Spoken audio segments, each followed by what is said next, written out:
গ্রামের হাল্ক দেখতে যতটা ভয়ঙ্কর, মনে ততটাই নরম।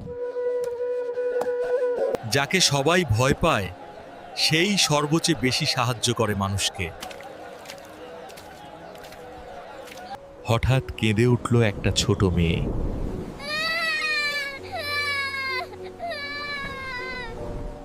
ওপারে তার মা আটকে আছে, আর সেতু ভেঙে গেছে।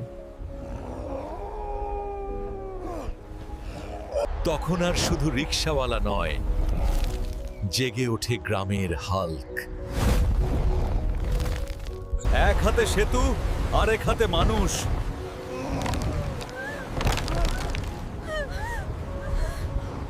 যাকে সবাই ভয় পেত, আজ তাকেই ভালোবেসে ফেলল গোটা গ্রাম।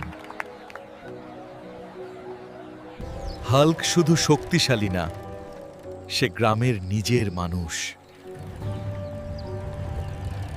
কিন্তু গ্রামের শান্তি বেশিক্ষণ থাকে নাই। হঠাৎ কালো মেঘে ঢেকে যায় আকাশ। জোয়ার ভেঙে পানি ঢুকে পড়ে গ্রামে। সবাই আতঙ্কে ছুটতে থাকে। নিজের জীবন বাজি রেখে মানুষ বাঁচানোই তার কাজ। ঝড় শেষে নতুন করে বাঁচার শক্তিটাও দেয় সে।